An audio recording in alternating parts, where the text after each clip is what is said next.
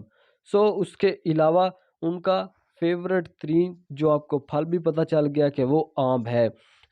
Fact number 11 یہ ہے کہ مرزا غالب کو ہر بندہ خطوط بھیجتا تھا تو وہ خطوط کا جواب دیتے تھے، چاہے ان کے پاس ٹائم ہو نہ ہو، وہ ہر حال میں اس کو اپنا فرض سمجھتے تھے کہ میں نے ہر بندے کو اس خط کا جواب ضرور دینا ہے۔ اگر مرزا غالب کے پاس کوئی ایسا خط آ جائے جس پر وہ پہلے ہوتی تھی وہ چپسی لگی ہوتی تھی، اب جس کو مور کہتے ہیں، وہ لگی ہوتی تو وہ کچھ پیسوں کی ہوتی تھی، تو وہ اگر کوئی بندہ نہیں لگا کے دیتا تھا تو وہ کبھی غصہ نہیں کرتے تھے کہ یار یہ پیسے بھی مجھے دینے پڑ رہے اس کو، وہ خود اس کے پیسے ادا کرتے تھے۔ اور کچھ لوگ ایسے ہوتے تھے جو ایک ٹکٹ لے لیتے تھے اور ایک ٹکٹ اس کے اندر رکھ دیتے تھے تاکہ مرزا غالب کو یہ خط ہم تک بھیجنے کے لیے کوئی بھی پیسے نہ لگانے پڑے۔ اس لیے مرزا غالب بعض اوقات اس سے بہت زیادہ غصہ کر جاتے تھے کہ یار نہیں یہ آپ نے غلط کیا، پیسے نہیں، مطلب یہ ٹکٹ نہیں بھیجنی چاہیے تھی، میرے پاس پیسے تھے، وہ غصہ ہو جاتے تھے۔ لیکن کوئی نہ ادھر ٹکٹ لگا کے دے دے تو وہ غصہ نہیں ہوتے تھے، وہ کہتے ہیں کوئی بات نہیں میں خود بھیجوں گا۔ اگر آپ کو میری ویڈیو پسند آ رہی ہے، ایک دو شیئر کے ساتھ میں آپ سے اجازت لوں گا۔ ایک صرف لائک، اور اگر سبسکرائب نہیں کیا تو میرا چینل سبسکرائب کر دیں۔ شعر ان کا ایک ہے کہ کہتے ہیں جب جینے کا شوق تھا تو دشمن ہزار تھے، جب جینے کا شوق تھا تو دشمن ہزار تھے، اب مرنا چاہتا ہوں تو قاتل نہیں ملتا۔ کیا بات، کیا بات، بہت ہی پیارا شعر۔ آپ کو اور ایک شعر سے بتاتا ہوں میں، وہ نا ایک شعر تھا لوگوں کو بہت ہی مزے کا لگتا، مجھے خود کو لگا، شاید آپ کو بھی لگے، میں سناتا ہوں آپ کو۔ کہتا ہے کہ دکھ دے کے سوال کرتے ہو، دکھ دے کے سوال کرتے ہو، تم بھی غالب کمال کرتے ہو۔